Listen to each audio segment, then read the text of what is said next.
Pemirsa, kita lanjutkan diskusi kita malam ini, selisih 20%. Nah, tadi kalau bicara tentang kaum emak-emak gitu kan, selisih itu penting gitu kan. Sekarang saya mau tahu dari Bang Nizar nih, kalau kita fokus pada Jawa, Sumatera ini populasi ya, yang harus jadi target untuk paling tidak yang 15,6% yang belum memilih tadi itu bisa diambil sama kaum generasi Z dan milenial. Apa langkah Anda berikutnya? Pertama, kita menyampaikan sebetulnya kita bisa rebound akibat keputusan Pak Jokowi ngeluarin paket 54 paket itu ya, yang perpres yang baru, ekonomi yang 16 yang akan diberikan kepada asing, walaupun itu setelah besoknya direvisi bukan 54 tapi 24.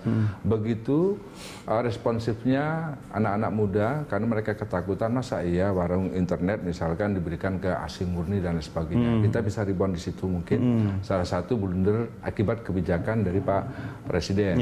Yang kedua, jangan-jangan waktu itu Pak Jokowi test the water ya? Oh enggak, ini perpres sudah ditandatangani Mas. Walaupun direvisi lagi, ditandatangani, karena apapun keputusannya dalam peraturan itu pasti dikatakan bahwa peraturan presiden ini berlaku sejak tanggal diundangkan. Gitu. Yang kedua, kita sadar 60% itu ada di Jawa pemilih ya, Jawa Barat, Jawa Tengah, Jawa Timur, DKI dengan Banten. Oleh karena itu kita harus berbagi segmen, yaitu segmen untuk juga relawan emak-emak, memberikan kesadaran politik dan kenapa harus pilih capres kita Prabowo dan Sandi, apa alasannya secara ekonomi, apa alasannya secara politik.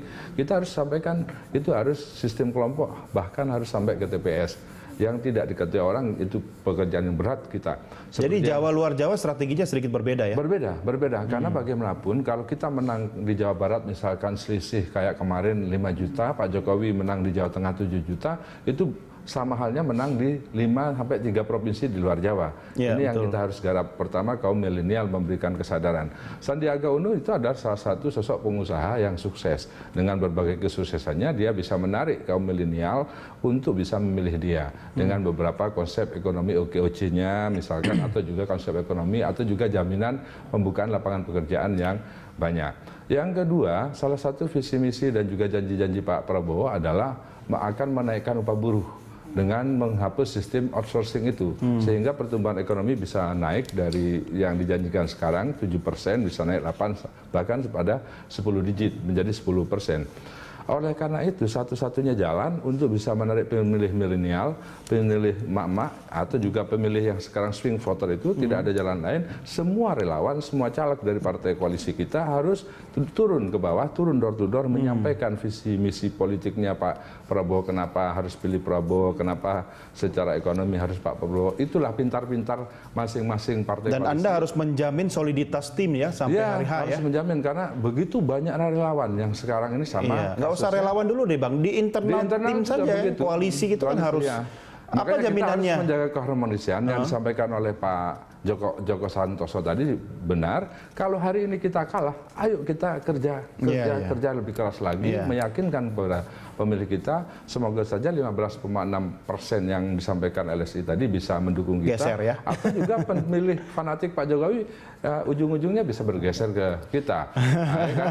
Siapa tahu kan begitu, karena ini masih ada 5 bulan ke depan. Tapi prinsipnya ini ngeledek nih.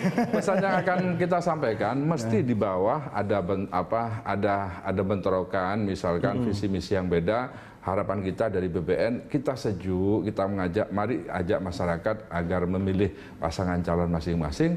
Siapapun yang menang itu adalah presiden. Nah ini kan sudah jelas kan targetnya kan.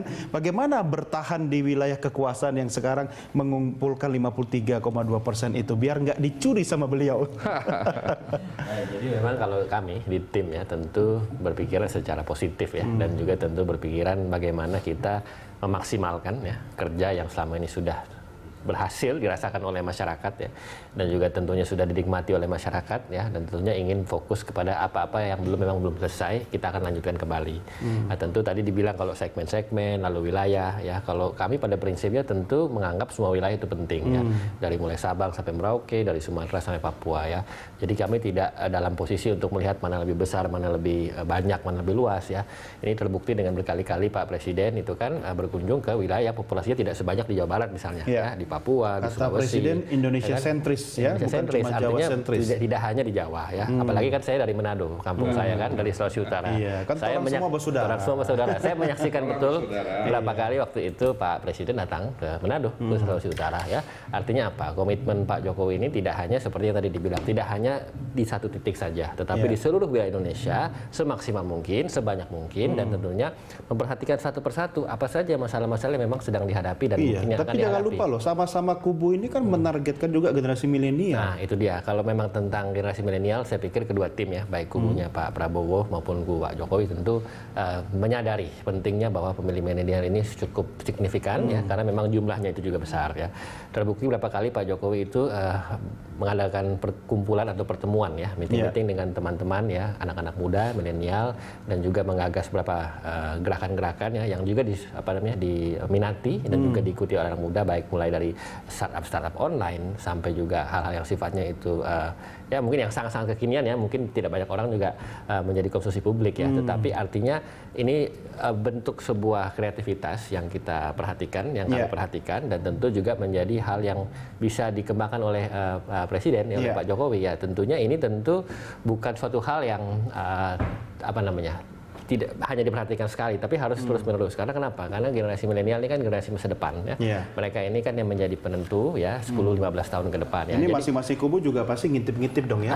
Betul. Sebelah gitu kan. Dan tentunya kalau kami dalam posisi bahwa tidak hanya melihat ini untuk kepentingan politik saja, tidak hanya untuk melihat bahwa ini untuk kepentingan Pilpres, tetapi bagaimana ini bisa melanjutkan tongkat estafet kepemimpinan ke depan kepada generasi milenial yang memang sekarang ini sedang dibentuk ya. Dan tentunya ini yang menjadi perhatian. Yang paling penting sebenarnya, Mas Ikram, isu yang masih bisa dijual oleh kedua pihak ini untuk masuk ke generasi milenial itu yang paling menarik itu apa? Ya, memang kalau kita lihat dari aneka riset ya, untuk meng-approach milenial itu memang pertama mereka sensitif terhadap isu-isu ekonomi ya, kita lihat. Walaupun memang ada pendekatan lain yang kerap mungkin dijadikan gimmick politik. Apakah itu oleh Pak Jokowi atau Mas Sandi ya. Karena memang dari aneka riset ada pendekatan hobi ya. Pertama ada musik, ada film, ada sport. Ini juga jadikan, ini pengaruh. Ini kan untuk mengasosiasi ya. Karena memang kalau kita lihat pemilih kita banyak yang lebih ke aspek emosional ya. Jadi hal-hal personal, pesona kadang juga di ini ya. Tapi tentu saja kalau saya lihat jangan melulu soal pesona, gimmick ya. Tapi soal substansi yang jadi tuntunan milenial kayak isu lapangan kerja, isu ekonomi yang dan saya pikir ini produktif ya. Kalau rumah kita lihat generasi milenial kan dikhawatirkan tidak bisa memiliki rumah, itu penting juga dikomunikasikan ke mereka. Itu memang sebelumnya tahun lalu kalau nggak salah kita sempat riset ada beberapa kebutuhan yang menjadi tapi ini bukan hanya milenial tapi ke umum ya. Termasuk perumahan itu menjadi 3 besar ya, jadi tuntunan publik. Dan saya pikir narasi yang dikampanyekan baik ya, misalnya ke Pak Jokowi menarasikan sudah menyiapkan 10 juta lapangan pekerjaan, begitu juga ada dari Pak Prabowo yang kemudian ada program-program penciptaan lapangan pekerjaan. Dan saya pikir hal-hal yang begini yang menjadi kita punya waktu 1 bulan ke depan untuk nanti hasil surveinya, risetnya seperti apa lagi. Mereka berdua kita undang lagi untuk mempertanggungjawabkan tadi apa yang mereka katakan ya. Saya harus akhirnya sampai di sini diskusi kita. Terima kasih Bapak-bapak sudah berbagi informasi dan paling tidak ini bisa mengedukasi publik ya. Tapi yang paling penting saya mau mengucapkan selamat berjuang juga buat Anda berdua di dapil masing-masing ya. Dapilnya mana, Bang? Sulawesi Utara. Saya Jatim 11 ya. Jatim 11 ya. Madura Raya.